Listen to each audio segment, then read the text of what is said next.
Thank you for tuning in to another episode of Curious Cat Crime Sunday with Shelby. And today's episode is going to be on the cold case files of Tim Hack and Kelly Drew. And let's get to it.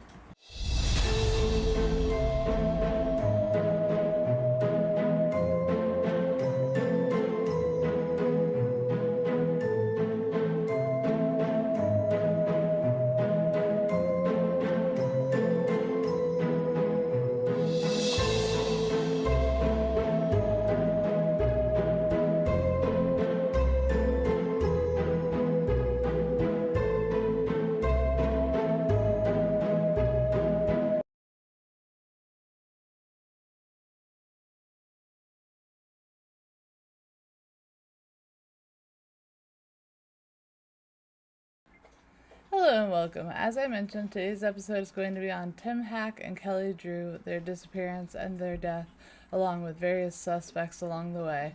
It was a cold case that lasted for, I want to say, 26 to 29 years, and I got my information from a Cold Case Files episode, along with an Investigation Discovery special, and various articles. So, without further ado, let's get into it.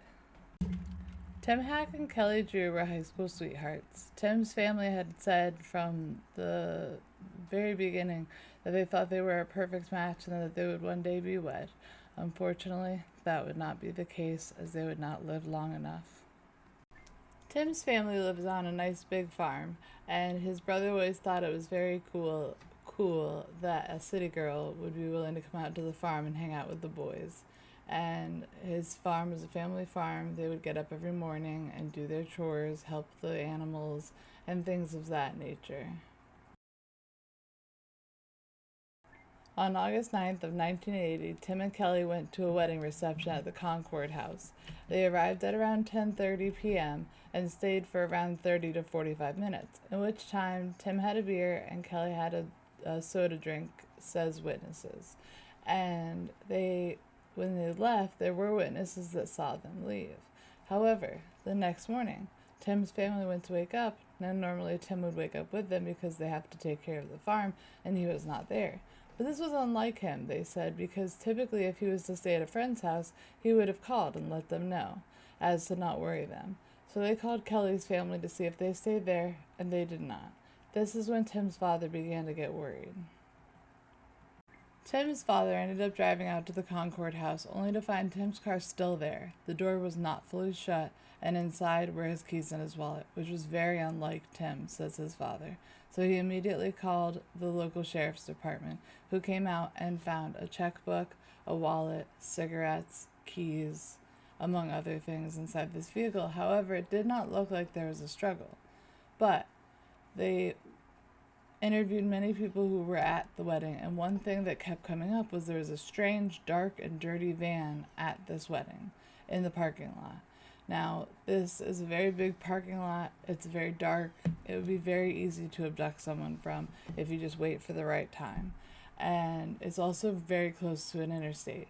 So they were wondering, did these kids take off? Did they elope? But after it being a day, 2 days, Tim's father said if they were to have eloped or run away, they would have never left them worrying like this. They would have called and let them know. So this was not the likely case.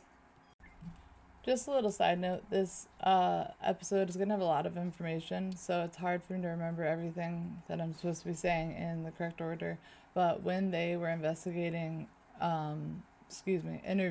guests at the party, it was the first 4 days of them being missing. That was when they found out about this suspicious van. Now, mind you, a lot of people said that when they saw the van drive off, it was in a suspicious manner, which was quickly and erratically. This started one of the largest manhunts in Wisconsin history to this date, as all the local farmers, along with the community, gathered together to help find Tim and Kelly. And the father of Tim said it was unreal, as there were 2 news helicopters who landed in the field by their house, and they were just searching for any bits or clues, or hopefully not, but bodies. They were just really searching for anything to grasp onto, because they had such little evidence. Friday, August 15th, 1980, on County Road East, 6 days after the disappearance. A teenager on his tractor while driving it said he saw something that caught his eye. It was a pair of pants that looked to be the ones that belonged to Kelly. However, they were ripped from ankle to hip, all the way up the side on both sides, meaning that she was likely wearing these when they were ripped off. Now, they sent this to the local crime lab, and Tim's father said, unfortunately, what he had thought all along was likely to have been true because of this, and that was that Kelly was likely aped. I can't say that word, so I do apologize. Throughout looking on this road, they were able to find, over 10 days, multiple pieces of clothing belonging to Kelly along the roadside within a 6-mile radius of the Concord house, as well as dozens of pieces of ropes with knots tied in them, different knots. A detective said they had very good evidence now, but they needed Tim and Kelly. 71 days after the disappearance, squirrel hunters from Milwaukee are out in Ixonia, Wisconsin area, which is approximately 7 miles from the Concord house. While they're walking in the wooded area, they stumble across a body and immediately contact law enforcement. Law enforcement comes, but due to it being very, very dark, all they can tell is that it is decomposed. They set up a perimeter and wait till dayfall. So once the light comes up, they notice around 100 yards away, they locate a male body. He is fully clothed and appears to be wearing the same clothes that Tim was wearing on the day he disappeared. The manner of death of both of them was ruled homicide, sadly, and Tim's family had the radio on and they heard that, and they indeed found both bodies. The detective was there with the family, with the parents, telling them they did indeed find Tim and Kelly. There were ligature marks around Kelly's both hands and ankles, noting that she was likely bound, and they realized that she was likely strangled to death, as what I'm going to explain to you, and they did not explain in the episodes that I had watched and the articles that I'd read, is something I learned in forensics class. So when the body dies, obviously there's bug matter that comes and they lay larvae or eggs inside the body. They do this through open holes. So so like if it's a stab victim, it would likely be in wherever it was stabbed, the mouth, the nose, different orifices that are open. However, there was a lot of bug matter around her neck regarding that she was likely strangled and had marks or cuts there. So the fact that there was such large essence of bugs within the neck showed that she was likely strangled to death. Even though the body had been decomposed so badly, they were able to prove this due to etymology. After the state of Kelly was found with the bound hands and feet marks, the ropes that were found along the roadside became very important.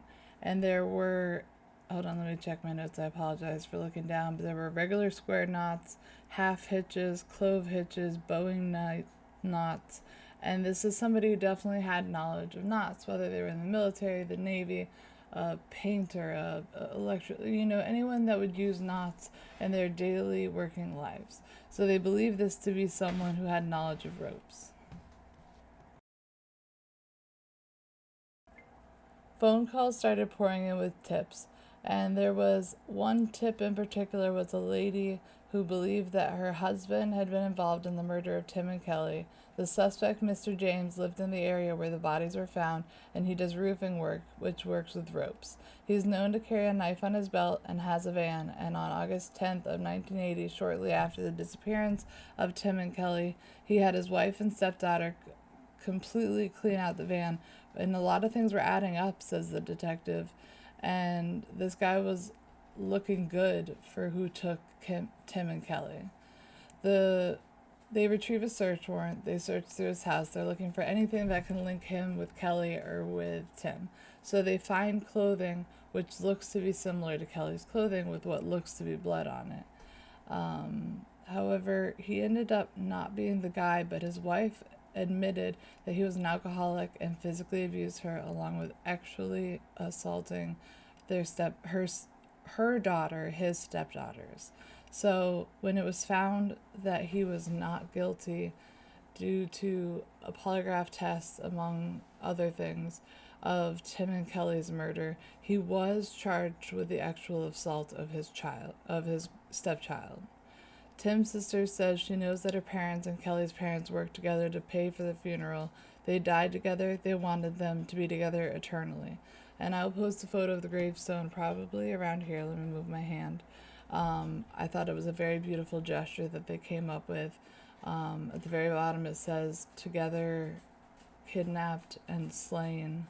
I noticed they were born about a year apart and, obviously died on the same day, and it's a double heart gravestone. And I think it's wonderful that the family had thought they were going to end up getting married, right? So to be buried together and to lose their life together, it's sad, obviously, but it's a wonderful thing that they were able to be buried next to each other.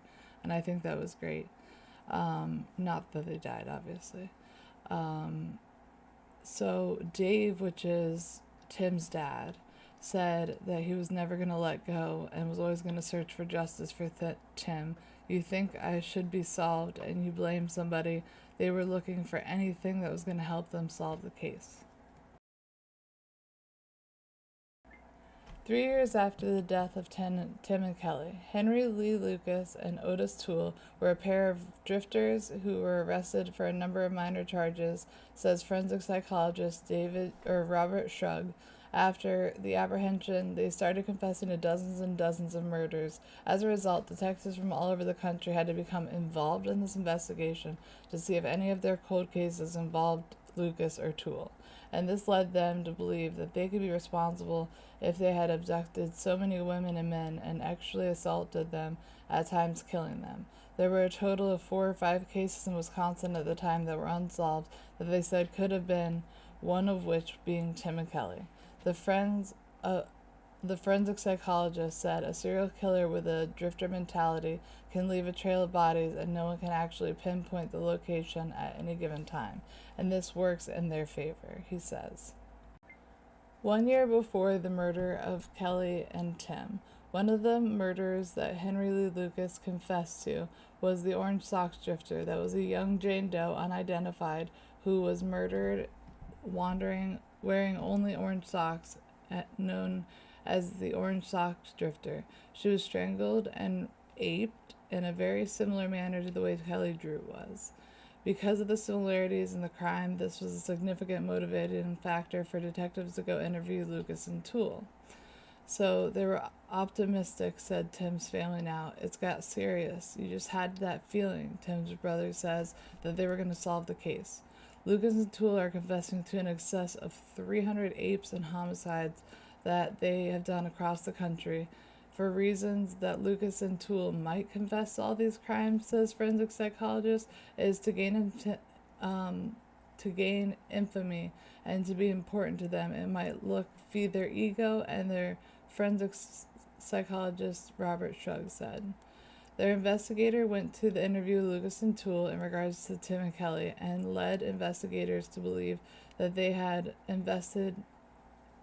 could be involved, was that the crimes 2 separate homicide in Wisconsin Lucas and Toole did, previously admitting to being in Wisconsin traveling I-94 very close to where Tim and Kelly's disappearance from the crime Concord house was. At the time frame was around the same time frame of their disappearance. Henry Lee Lucas admitted to killing 150, said investigators. Not to really go into Henry Lee Lucas and Otis Toole, because it turns out that they were there on the wrong month, so therefore not the killers of Tim and Kelly. However, they are a very unique serial killer duo. And if you would like a video on this, please let me know and I will make it. And if no one lets me know and I feel like making it, then maybe I'll make it anyways. But I'm going to leave it at that as far as for them, because they were sadly, not the murderers of Tim and Kelly. So from this point, the case goes cold until about 2006 in Jefferson County, Wisconsin, which is 26 years after the murder. By then, there was a new district attorney, and she had said that her love for small towns was because it was safe. This was where she grew up and where her daughter grew up. And she said that small towns are wonderful because you can let your child out and feel safe about them going out at night. When Tim and Kelly had disappeared, she was 8. So when she became the new district state attorney, she knew about the case already and wanted to make it her number one priority. Now a new detective, Detective Chad Garcia, had come onto the case. If I say Chad or Garcia or detective, this is who I'm speaking about for the rest of this story. He had came on and he said after 26 years old, at the point of knowing this was such a big case after being unsolved for so long, it immediately became his number one goal to solve this case. He reviewed thousands of papers, reports, maps, attachments, photos, and in general was limited in the evidence that he had, except for Kelly's clothes. Now, mind you, in the 1980s, DNA was not a big thing, if at all. And so, one of the first things he did was send Kelly's pants and underwear to the forensic crime lab of the state.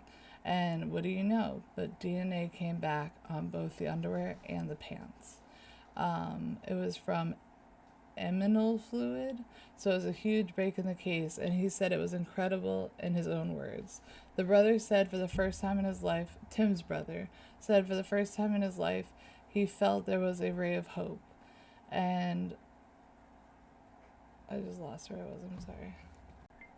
The detective says, looking at the maps, you can see where there was clearly 3 major roads used to dump the bodies, dump the evidence, and there was a triangle established, with one point being the major evidence was found, another being the Concord house, and the third being the locations of the bodies. So this was said to have thrown police off the tracks, is what they were likely trying to do. Or a person who is familiar with the area and likely lives in there. Detective Garcia said, although he was not sure, his gut was telling him it was someone local that was responsible. He mentioned the great media as a great tool for getting people to realize maybe something that they thought was not important is actually important, and hopefully they would come forward. Now, during the 1980s, he receives a call from a girl named April who says she believes her father is actually who killed Tim and Kelly. During the 1980s, they lived in the Concord area within the Triangle. She said, I think my dad could be responsible for Tim and Kelly. I think he killed them. She said his name was Edward Wayne Edwards. She tells him about a book he wrote and explains more about her father. The book in the early 1970s, Edward appears on so many talk shows and game shows about his life as a master criminal. In the late 60s, he was the FBI's 10 most wanted list, and he was suspected of a double homicide in Portland, Oregon, but they could not prove that he had did it. Upon checking his criminal history, they see that he had been in prison and convicted of numerous crimes, which include robbery, vehicle theft, fraud, arson. He had done a lot of things that were bad. He goes on the circuit talking about what a horrible person he had been and what a great person he has become. Edward says in his own words in an interview, I met a man who was a guard at the penitentiary, and he said he was the one that helped rehabilitate me. And district attorney read the book and said that she was so interested that he displayed so many classic signs of the stereotypical signs of a serial killer. He was a bedwetter, he had an affinity for starting fires, and he was extremely controlling. Forensic psychologist Dr. Robert Shug says for some serial killers, they need to put on a normal face to interact with members of society to be able to have access to victims in the society. It is very important, he says. In fact, if they look unusual or weird or bizarre, they may not be able to approach victims the way they need to. Edwards, in his own words, says his life had certainly been anything but good. Dangerous? Yes. Honest? No. In addition to April, Edward's daughter said that her dad was in the military and he had been dishonorably discharged from the military. As I mentioned above, they believed it may have been someone who was in the Navy or military who was knowledgeable on making do to the knots that they found along the roadway.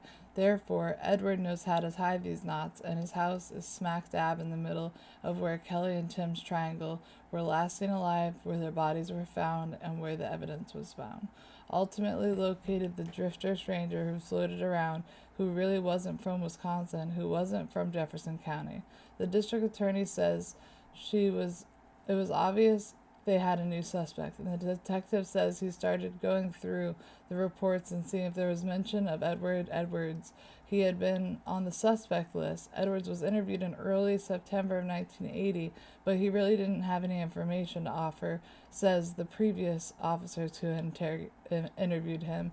He did not know anything about Tim or Kelly's disappearance, and the one thing that stuck out to him was that he had a broken nose at the time of questioning. He said it was a deer hunting accident and that it caused his rifle to kick back, causing it to break his nose, which seemed odd to investigators because gun deer hunting was in Wisconsin was in November, not August.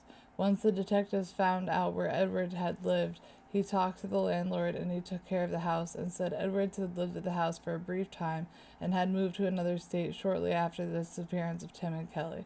They packed up in the middle of the night, in the middle of school, and took off. And a separate person in the show that I was watching about had mentioned that the drifter lifestyle for a serial killer is actually ideal, as you do not have anyone checking up on you, you don't always have people knowing your location, and things of that nature. And I found that to be both interesting and accurate. Like, it makes sense. If you're a serial killer and you're a drifter, how are they going to know where you were at a particular date, right? So, like, the trucker serial killers, how they get away for so long, kind of makes a lot of sense. The landlord also found some rope in the garage, and this was rope similar characteristics to the rope that was found alongside the road. Edwards also had a van he kept and a .357 revolver in the van, and the van adds up with the van that was spotted the night of the Concord house. He was especially suspicious in 1980. Edward Wayne Edwards was a handyman at the Concord house. Saturday, August 9th, 1980, was Atkinson, Wisconsin, the night of the murder. Edwards was likely waiting in the parking lot. Detective Chad Garcia believed Kelly fit the profile for what he was looking for, and Tim, being a strong farm boy, got a good swing in and broke Edwards' nose, and that was when Tim stabbed him. He believes Kelly was injured in some way and subdued, and there was no telling what happened in the van, but knowing that Kelly was aped and strangled, he needed to go to Louisville, Kentucky and talk to Edwards and to get his DNA. July 31st, 2009, Louisville, Kentucky. 29 at Edwards' residence, 29 years after the murder. Forensic psychologist Robert Shugg says if Edwards was truly a psychopath, not having a conscience, not having empathy, and not being afraid of punishment, it would likely made Edwards be able to kill again. Detective Chad Garcia was nervous as he realized what kind of person he was dealing with had a high probability that Edward committed these crimes. He was a very, very dangerous person. That was it, he says, and he pulls up to the residence to himself. Mr. Garcia was surprised with his health conditions as he pulled up in a wheelchair with oxygen, very overweight and not in good health. Throughout the entire time they spoke, he acted very nonchalant, as if it didn't matter that they were there at all. Forensic psychologist Robert Shad said that some serial killers, it is a game at his age and maybe the last time an opportunity to manipulate law enforcement. When Detective Chad Garcia asked him to supply a sample of his DNA so that they could get a test, he said he had no problem because he thinks he's smarter than them. After 29 years of getting away DNA, there was probably none, is what they think he might have thought. However, they were going to prove it, and turns out it's a match. July 31st, 2009, Louisville, Kentucky Metro Police Station, 29 years after the murder. At this time, they took him into custody and interrogated him. I could not show the interrogation because it would go against copyright, as I tried to do with my Edmund Kemper video, but it was copyright and I had to take it out. But I will mention some of the things Edwards said, and he said, "Should I be concerned?" I'm joking. So forensic psychologist says it's an superficial charm, but they can turn on and off and will in order to do their bidding. Watching this interrogation was interesting to me, as he is being so friendly and kind towards the police officers and people who are coming in and out and bringing him food and drinks. He has a big smile on his face the whole time. He was very charismatic, and even though he's in terrible health, a large man in a wheelchair, Detective Chad Garcia and DCI agent speak with Edwards. They read him his rights, and he agrees not to use a lawyer. He waives his Miranda rights, basically. They explain the number of things showing that he is responsible for these murders, and they're trying to get him to give them a memory of this moment. They're feeding into his ego and saying are that his, and they're here to listen to anything he has to say. Detective Garcia says that it's his one shot and completely denies ever killing anyone. He says, I have never killed anyone. And Garcia says, I'm going to ask you then, who did? And they cut it off there, so I don't get to see what Edwards said. Throughout the 8+ hours of interrogation, Edwards remained calm the entire time and infrequently would try to change the topic. He would talk about things such as medication or anything he could to stay away from talking about Tim and Kelly. He's manipulating law enforcement, and the interrogation is very consistent with who Edwards is and has been his entire life. He lied and manipulated and conned. At the end, one of the detectives gets frustrated and says, at the end of the day, your DNA was there, you can lie all you want, you're a nobody, and I'm in charge. You're not in charge. This is the one time during the interview portion that I noticed he had kind of a negative demeanor to his face. He wasn't smiling anymore. He wasn't joking. He wasn't laughing. He did not like being told he wasn't in charge, I'm assuming. But this still does not work. He does not admit to it. So they decide to feed into his ego. They hand him his book that they brought with them, and they ask him for a signature. And to which Edwards says, do you have money? And to which Garcia says, I'm a police officer. I don't have any money. He jokes. Edward laughs, and he enjoyed that the detectives say during the final hour they asked if they could explain the eminal fluid DNA found on Kelly's clothes. And the unbelievable story, he says, is that he had had sex with her. He told the detective say consensual, and Edward says, who, me? Yes. The detective says, not forcible, and he says, oh, no. It was consensual. Tim and Kelly were joined at the hip, said District Attorney Kelly Drew is not just going to go off with some blatantly and have X with Ed Edwards in a cornfield.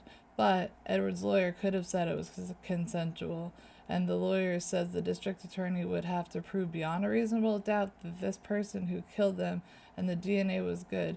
But from a prosecutor's standpoint, is it strong enough, she said.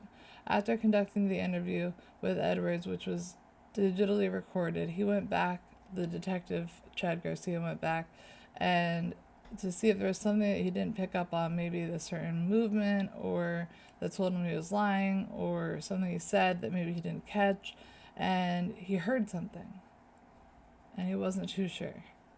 So he had other people listen to it. And after multiple people listening to it multiple times, they hear under his breath, when he thinks no one is listening, damn it, I killed her. Clear as day. And so they knew that they had him. She said, the district attorney said, to hear him say, damn it, I killed her, it gave goosebumps moment, really, because rarely do we have someone who has committed a double homicide actually admit to it, that they did that, and took away any possibility that he would not be found guilty. Garcia, the detective, says we got him, we got our guy. Ultimately, he pled guilty to killing Tim and Kelly, and we don't know why he confessed, but he has been playing the game of cat and mouse for many years. But he was happy to see the two families get the closure, and Tim's brother says it was over. You know that feeling? It was over. Ed Edwards returns to his Concord,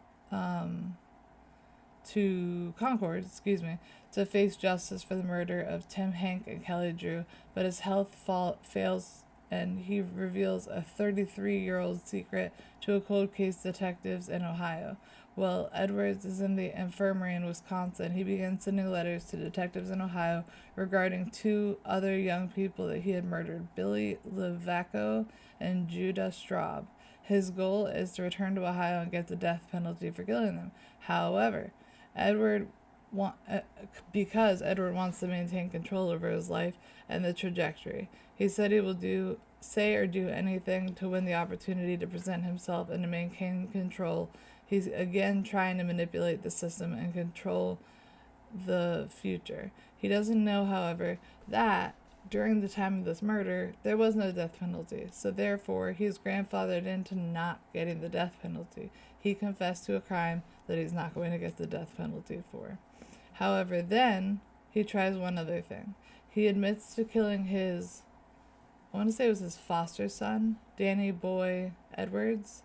That was able to be used the death penalty on. And all in all, April 7th, 2011, Edward Wayne Edwards dies of natural causes while in prison in Columbus, Ohio. His actual number of victims is never known. Detective Garcia says that it's the highlight of his career to solve the crime for the families and for the community that Ed Edwards, who had held accountable for what he did, and he had admitted what he had done. And I think that it really brings some kind of peace to the family and to the people that worked this case. Tim Kelly's death made us realize that there are terrible things in this world, and you have to appreciate every day and what we have, says Tim's sister. Tim's father says, Tim is a son a lot of fathers would have liked to have had, and his brother says they'll never know what he may have been, or I'm gonna cry, or what he would have done. But Tim and Kelly will never be forgotten thanks to the people that put on shows such as the one I watched and the articles such as the one I researched. They never will be forgotten. So this is not the whole story of Ed Edwards. Also, again, another one like Otis and Toole. If you would like a video specifically on Ed Edwards, not just on this case, let me know. I'd be happy to make it. I'll read his book. I'll do the research. So just let me know if you'd like to watch that, and I will make it.